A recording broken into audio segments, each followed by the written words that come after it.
अस्मद्गुरुभ्यो नमः। लक्ष्मीनाथसमारम्भं नाथयामनमध्यमाम् अस्मदाचार्यपर्यन्तं वन्दे गुरुपरम्परं। वसुदेवसुतं देवं कंसचानूरमर्दनं देवकी परमानन्दं कृष्णं वन्दे जगद्गुरुम्। आपदामहत्तारं धातारं सर्वसम्पदां लोकाभिरामं श्रीरामं भूयो भूयो नमाम्यहम्। रामाय रामभद्राय रामचन्द्राय वेदसे रघुनाथाय नाथाय सीताय पते बुद्धिर्बलमयसोधैर्यं निर्भयत्व अरोगताम् అజాజ్యం వా పుటత్పంచనమస్మరణాత్ భవే ప్రియ భగవద్బంధులరా, ఈరోజు మనం స్వాగతం వెల్కమ్ టు చెప్తుంది శ్రీ సంప్రదాయం. శ్రీమద్ రామాయణ బాలకాండలోని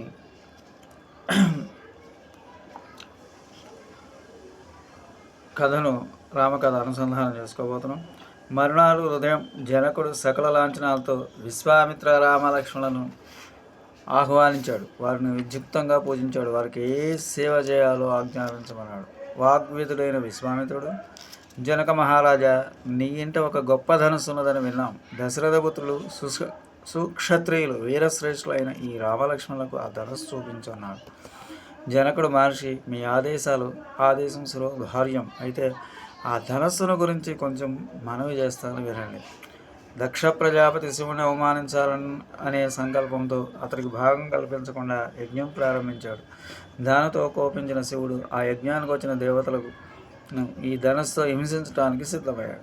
దేవతలు దీనులే ప్రార్థించగా శివుడు శాంతించి వారిని వదిలివేసి ఈ ధనస్సును మా పూర్వుడైన దేవరాత్రికి భద్రపరచమని ఇచ్చాడు. అప్పటి నుండి ఈ ధనస్సు నిత్యము పూజలు అందుకుంటూ మా ఇంటనే ఉంది. కొంతకాలం క్రితం నేను యజ్ఞం చేయడానికి భూమిని పూజించి దున్నుతుంటే ఆ క్షేత్రం నుంచి ఒక పసిబిడ్డ బయటపడింది. నాగటి చాటులో లభించినందున ఆమెకు సీత అని పేరు పెట్టాను. ఆ కన్య నా పుత్రిగా నా ఇంట పెరుగుతుంది. ఈ ధనస్సును ఎక్కుపెట్టగల బలపరాక్రమం గల వారికి వివాహం చేయాలని ఈ అయోనిజను వీర్యశుల్కంగా నిశ్చయించాను. శివధనుసును ఎక్కుపెట్టడానికి వచ్చిన అనేక మంది రాజులు ఎక్కుపెట్టమంటే అటువంటి దీన్ని ఇష్టం కదవలేకపోయారు. ఎక్కడితో ఆగకుండా సీత దక్కలేదని అక్కసుతో వాళ్ళు నాతో యుద్ధాన్ని దిగారు. దేవతల సాయంతో నేను ఆ రాజులందరినీ ఓడించాను. నా ప్రజ్ఞ గురించి మీకు తెలియజేయవలసిన కర్తవ్యం ఉంది కనుక ఇంత వివరించాను. ఆ ధనస్సును వీరికి తప్పగా చూపిస్తాను. రాముడు ఆ ధనస్సును ఎక్కుపెట్టగలిగితే వీరశుల్క అయిన సీతను ఇతడికి వివాహం చేస్తానన్నాడు. విశ్వామిత్రుడు ధనుర్దస్సయ రామాయ ఇది ఓవాచ పార్థివం. ఆ ధనస్సు రాముడికి చూపించమన్నాడు. జనకుడు ధనస్సుకు తెప్పించమని అక్కడే ఉన్న సామంతరాజును ఆజ్ఞాపించాడు. రాజాజ్ఞ ప్రకారం 8 చక్రాలు గల ఇనుప మదనంతో మందసంలో ఉన్న ఆ ధనస్సును వేలాది మంది బలాఢ్యులు ఎంతో కష్టపడి తీసుకొచ్చారు. జనకుడు విశ్వామిత్రుని, మహర్షి, నైతుస్సురగణా సర్వేనాసురనా చ రాక్షసా యక్ష ప్రవరాంస కిన్నర మహోరగా క్వా గతిర్మనుషానాం చ ధనుష్యస్య ప్రపూరత్నే ఆరోపణే సమాయోగే వేపనే తూలినే అపివా. సురాసుర గంధర్వ యక్షకిన్నర మహారగులు ఎవరు దీన్ని ఎక్కుపెట్టలేకపోయారు. ఇంకా మనుషులకు దీన్ని కదపడం కానీ నారి తొలగటం కానీ ఎక్కుపెట్టడం కానీ సాధ్యమవుతాయా? అయినా మీ ఆజ్ఞ శిరసావించి ధనుసు తెప్పిస్తాను. దీన్ని ఈ రాజపుత్రులకు చూపించండి అన్నాడు. విశ్వామిత్రుడు, వత్స రామ ధనుః పశ్య, ఆ ధనుస్సు చూడు. ఈ ధనుస్సును గురించి జనకుడు ఏమైనా చెప్తున్నాడో దాని విశేషాలు ఏంటో కొంత చూడన్నాడు. వేలాది మంది సభాసదులు చూస్తుండగా రాముడు ధనుస్సు ఉంచిన మందసం దగ్గరికి వెళ్ళి మూత తీశాడు. విశ్వామిత్రుడు వైపు చూశాడు. ఇదం ధనుర్వరం బ్రహ్మం సంస్పృశామిహ పాణినం యస్నవాసం చ భవిష్యామి తోలనే పూర్ణే పివ. బ్రహ్మర్షి ధనస్సును స్పృశిస్తున్నాను. దీన్ని కలపడానికి ఆపైన సాధ్యమైతే వారి నారి బిగించబెట్టడానికి ప్రయత్నిస్తానన్నాడు. జనకుడు విశ్వామిత్రుడు భాడం అలాగే చెయ్యి అని అన్నారు. గురువాజ్ఞ ప్రకారం రాముడు ఈ ధనుస్సు మధ్యలో పట్టుకున్నాడు. పశ్చేతాం సహస్రాణం బహూనాం రఘునందన ఆరోపయస్య ధర్మాత్మా సలీలమివ ధను. అనేక వేల మంది సభాసదులు ఆశ్చర్యచకితులై చూస్తుండగా రాముడు ఆ ధనుస్సును అవలీలగా మందసం నుంచి బయటకు తీశాడు. సునాయాసంగా లారి తొలగి ఎక్కుపెట్టాడు. ఆరోపయిత్వా ధర్మాత్మా పూరయామాస తద్ధను తద్భజన్ భంజ ధనుర్మధ్యే నరశ్రేష్ఠో మహాయశాః. నారి చెవిదాకా లాగాడు అంతే. ఆ ధనస్సు పెళపెళ రావాలతో మధ్యలోకి విరిగిపోయింది.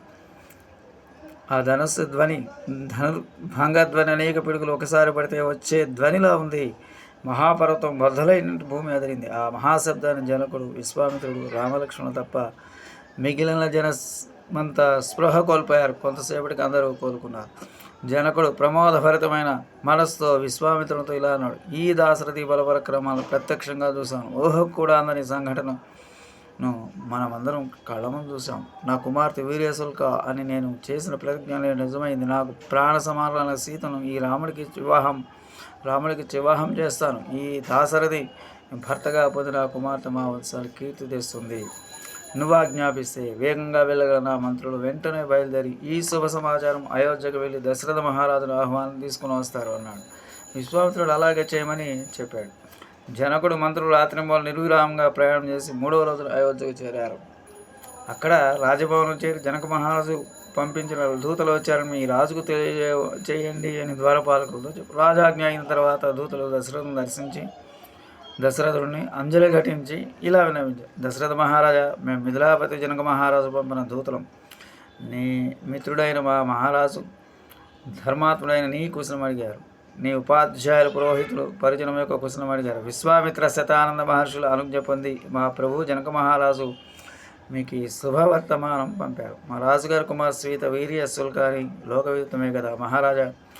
గొప్ప సభలో వేలాది మంది చూస్తుండగా మీ పుత్రుడైన రాముడు శివధనం భంగం చేసి ఆమెను గెలుచుకున్నాడు. సీత మా రాజుగారికి ప్రాణ సమానమైన కుమార్తె. ఆమెను మీ కుమారుడు తన బలపరాక్రమంలో గెలుచుకున్నాడు కనుక సీతను రాముడికి వివాహం చేసి తన ప్రతిజ్ఞ నిలబెట్టుకునేందుకు మా రాజుగారు మీ అనుమతి కోరుతున్నారు. శ్రీకాంతాయ కళ్యాణధేన దేర్ద్రాం శ్రీవేంకట నివాసాయ శ్రీనివాసాయ మంగళం. మంగళం కౌసలేంద్రాయ మహనీయగుణాబ్దే చక్రవర్తనూజాయ సార్వభౌమాయ మంగళం. మంగళం నరసింహ మంగళం గుణసింధవే నరసింహాయ మంగళం గుణసింధవే.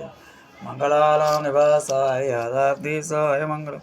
మంగళాశాసన ప్రేమదాచార్య పురోగమై సర్వైస్య పూర్వైరాచార్యై సకృపాయాస్తు మంగళం. స్వస్తి. జై శ్రీరామ్.